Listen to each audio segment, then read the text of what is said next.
Assalamualaikum warahmatullahi wabarakatuh. Balik lagi bersama gua Lutfi Service di tutorial channel Service Handphone. Oke, jadi kali ini kita kedatangan servisan HP Vivo Y93 ya, yang kasusnya di sini ketika kita klik kamera depan itu kamera lainnya rusak dan tidak dapat beralih. Itu artinya ada kamera yang rusak ataupun sisi komponen lainnya yang rusak ya.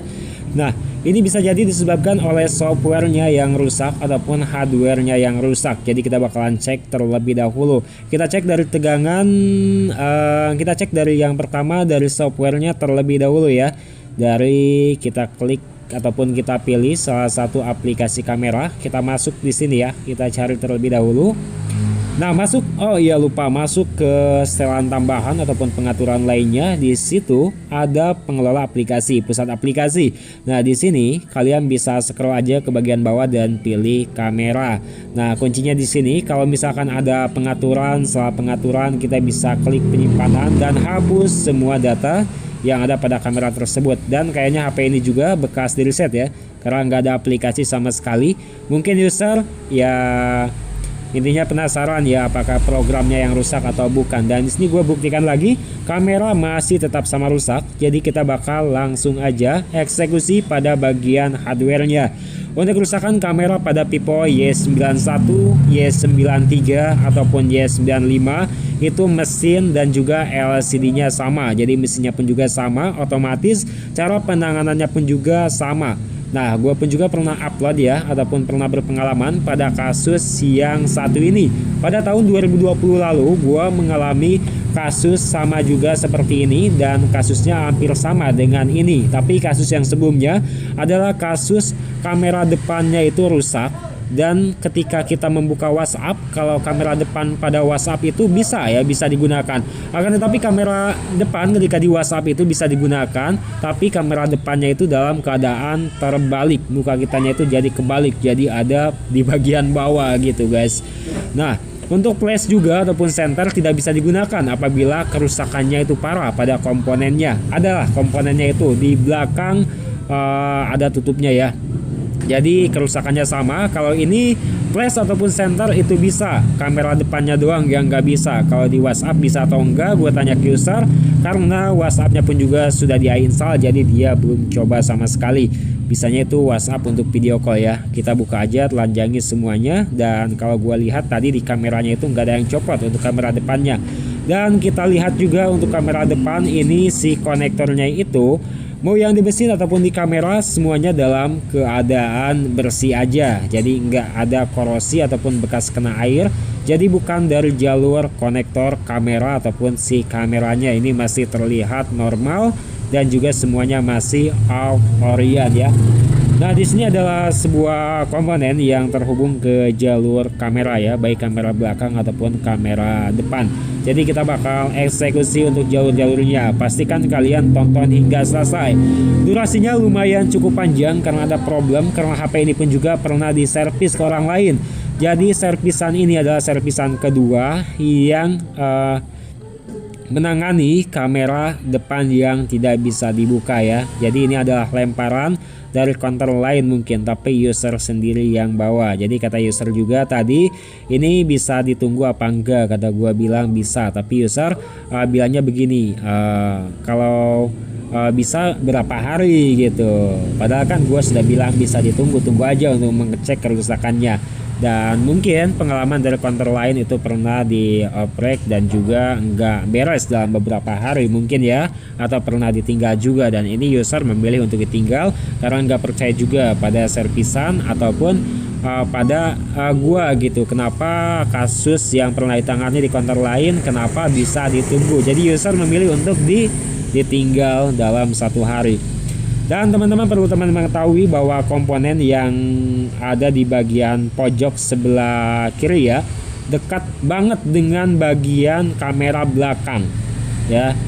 Di belakang itu adalah si konektor kamera belakang, ini pernah dicopot, gua nggak copot ya. Jadi bukan yang tengah untuk aksesnya, gua pun juga sudah lupa. Tapi di sini gua lihat, wah ini pernah dioprek juga nih. Ada satu kapasitor yang masih tertinggal, yang satunya yang kecilnya itu hilang, nggak tahu kemana. Jadi yang di bawah itu sebetulnya itu ada dua kapasitor komponen kalau kalian lihat mesinnya itu secara langsung. Dan di sini tersisa kapasitor yang gedenya. Jadi kita copot dengan menggunakan blower agar pencopotannya itu rapi ya, nggak belepotan untuk soldernya, karena kaki pin dari kaki satu ke kaki yang lainnya itu sangat rapat sekali. Di sini kita amankan untuk kapasitornya. Biasanya kapasitor tersebut lah yang menjadi terhambatnya kamera depan itu tidak berfungsi. Nah, jadi di sini kita sudah melakukan pencopotan, kita solder, kita bersihkan ulang untuk si bagian kaki-kakinya, karena gua lihat juga dari awalan ini tidak bersih ya untuk kaki-kakinya. Nah, kalian ya bisa lihat tidak bersih. Jadi kalian bisa fokus eksekusi ke bagian di bawah kaleng yang kecil ini, bukannya dengan menggunakan blower ya, biar rapi ya. Dan ini malah menyatu seperti ini kawan-kawan. Nah, kita bersihkan, ini malah menyatu ya. Jadi karena bekas servisan orang lain juga, jadi agak lumayan juga ya, antara kerapian kita dan kerapian orang lain itu kan belum tentu berbeda. Kadang kita yang bikin susah orang lain, dan kadang juga orang lain yang bikin susah kita ya. Dari awal aja gua bikin video ini, dan gua nggak terlalu percepat banget untuk pembuatan video ini ya. Pasti kamera belakang biasanya sih tercantum ataupun problem faktornya itu yang disebabkan oleh si kapasitor yang ada pada bagian belakang konektor kamera belakang. Kamera belakang itu di bagian belakangnya itu ada si penutup kalengnya yang kecil itu ya. Nah, di sini gua lihat ya lewat Microsoft yang gua gunakan adalah Microsoft bikin APO, nggak kelihatan, sorry. Nah, di sini lihat ya. Dan untuk jalur bagian bawah itu sebetulnya itu dia itu nggak menyambung, tapi ini malah menyambung ya. Dan yang bagian bawah itu bawa ke atas ya, itu adalah kapasitor yang gede, dan yang paling pinggir ya sebelah atas tuh kalau dilihat dari layar kamera ini, itu adalah kapasitor juga, bukan resistor, tapi dia itu ukurannya kecil. Jadi di bagian bawah itu ada dua komponen kapasitor, yang gede dan juga yang kecil. Nah, problem kali ini adalah kenapa jalur tersebut itu bisa nyambung ya. Otomatis kan kalau nyambung menjadikan konslet ya, walaupun positif ke positif itu menambah arus, jadi sama ya untuk nilai resistansi yang keluarnya. Jadi kita usahakan untuk jalurnya itu jangan sampai nyambung ya, biar semuanya itu terkendali ya. Jadi kita solder seperti ini untuk memisahkan jalur, dan gua menggunakan bantuan blower agar mudah ya memisahkan jalurnya. Karena kalau solder aja itu cukup lumayan sulit. Jadi kita menggunakan blower dengan setelan dan tegangan itu yang sama ya, disesuaikan aja. Di sini kita lihat kembali, dan jalurnya masih nyambung. Gua pikir ini apakah jalurnya yang nyambung atau tidak, tapi kalau gua lihat-lihat ya di skema itu jalurnya itu tidak nyambung ya. Jadi kita usahakan aja untuk jalurnya itu jangan sampai terhubung dari kaki satu ke yang lainnya. Tapi kalau kalian mencopotnya itu dengan menggunakan blower tanpa solder ya, ini awalnya juga sudah nggak rapi banget dilihatnya, karena mungkin ketika dia mencopot si kapasitor yang kecil dengan menggunakan solder, dan juga solder ulang kapasitor yang gedenya dengan menggunakan solder juga.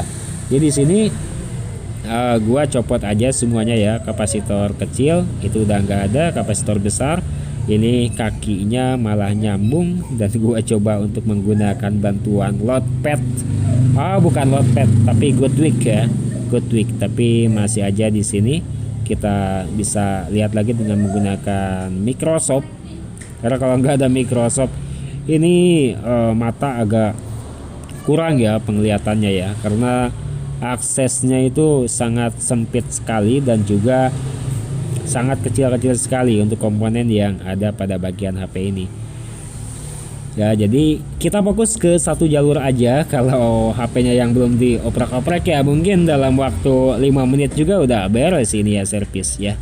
Jadi kita cek, kita buka dulu untuk si aluminium foil. Kuncinya kalau kita lagi blower itu kan akses ke SIM card itu banyak yang plastik, jadi kita amankan. Kita pasangkan juga untuk kamera belakang dan juga tentunya kamera depan ya.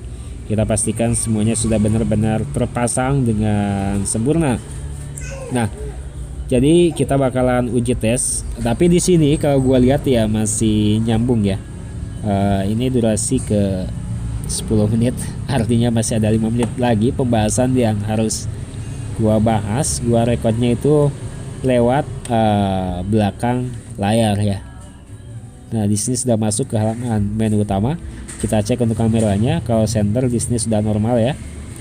Nah, di sini malah kamera gagal, mungkin akibat jalur yang nyambung tadi ya. Akibat jalur yang nyambung tadi. Jalur yang nyambung yang terhubung tadi, gua pastikan kameranya itu sudah berada dalam posisinya dan tidak ada yang terlepas ataupun kurang presisi ke konektor kameranya. Kita buka lagi dan kita presikan kembali. Kita buka ya untuk kamera belakang. Konektornya kita buka. Di sini kita perhatikan ya. Kita buka aja terlebih dahulu ya biar enggak kotor itu. Dan kita di sini pastikan untuk jalurnya itu jangan sampai nyambung. Dan di sini tentunya kalian ataupun gua juga bingung ya cara memisahkan jalur yang seperti ini. Ada katanya yang menggunakan lem penghancur lem OK. Ada tuh lem penghancur lem OK untuk memisahkan jalur yang terhubung. Dan gua nggak memiliki lem penghancur lem OK dan itu pun juga nggak apa ya. Ya bagus sih untuk yang pakainya bagus, tapi untuk yang pakainya jelek mungkin malah menghancurkan lagi. Nah, di sini masih juga ya. Jadi di sini gua percepat dengan kecepatan 4 kali sampai 4 kali lipat ya dari kecepatan normalnya. Dan ini gua ya menggunakan gua tweak kembali untuk memisahkan si jalurnya. Dan bolak-balik aja di sini ya. Masih juga sama juga masih juga dan berusaha untuk memisahkan jalur tersebut. Ya pastinya gua di sini berpikiran bahwa jalur yang terhubung itu yang menyebabkan masalah kamera depan dan juga belakang tidak terbuka ya. Dan pertama ketika gua cabut kapasitor itu, kamera depan dan belakang ini tidak berfungsi dan ada jalur yang terhubung juga ya. Dan biasanya penyebab faktor tersebut adalah kapasitor tersebut, tapi di sini jalurnya malah terhubung. Dan gua langkah terakhir adalah dengan menggunakan cutter aja karena nggak punya juga cutter yang khusus IC ya. Hilang kemarin itu. Jadi gua menggunakan cutter yang biasa. Jadi harus dipastikan ini jangan sampai ngeground ya. Dipastikan jangan sampai ngeground. Jadi kalau kita kerat ataupun kita menggunakan cutter seperti ini, yang ditakutkan itu untuk menghadapi kasus jalur yang nyambung menggunakan cutter seperti ini bisa mengakibatkan jalur positif berubah menjadi ground. Kalau sudah berubah menjadi ground ya wassalam, itu kameranya nggak bakal dibuka dua-duanya ya. Itu kita harus ambil mungkin jalur dari jalur yang lain, biasanya mengarah ke IC atau komponen lain ya. Ini adalah jalur akses utama terakhir keluaran dari penyuplai arus ke kamera depan dan belakang untuk membuka ya. Dan ketika gua sudah krak-krik menggunakan cutter, ini nggak nyambung, nggak ada arus yang konslet ataupun short ataupun ngeground ya. Ketika gua lihat di sini nilai resistansinya pun juga beda. Yang pertama 229, yang kedua 221, kadang 2245. Dan gua coba dengan menggunakan tester juga dari kaki yang sebelah ke kaki yang sebelahnya lagi, itu udah nggak nyambung. Jadi di sini kita coba lagi untuk proses pemasangan ini. Kita coba untuk nyalakan ya, dan mudah-mudahan berhasil. Apapun yang terjadi gua selalu upload, mau itu berhasil ataupun tidak servisan yang datang, gua selalu upload ke YouTube untuk menjadikan sebuah kenangan. Dulu gua nggak pernah berhasil servis ini, tapi sekarang bisa berhasil gitu. Apapun yang terjadi, bisa nggak bisa, gua akan selalu upload ke channel YouTube ini. Dan di sini kita lihat ya, ini kamera belakang dan ini adalah kamera depannya. Wow, ya bener ya, kasus adalah kasus yang kapasitornya rusak. Oke, jadi guys begitu. Jangan lupa buat kalian klik tombol like-nya dan juga subscribe-nya Kasus kali ini adalah kasus yang lumrah banget ya di Vivo Y91, Vivo Y92 dan juga Y93, bahkan Y95 kasusnya hampir sama, bukan kamera yang rusak, tapi ada jalur sebuah kapasitor yang bikin jalur kamera depan itu tidak berfungsi. Bahkan senter pun juga ada yang tidak berfungsi di Vivo Y91. Itulah pengalaman gua. Terima kasih dan stay terus. Assalamualaikum warahmatullahi wabarakatuh.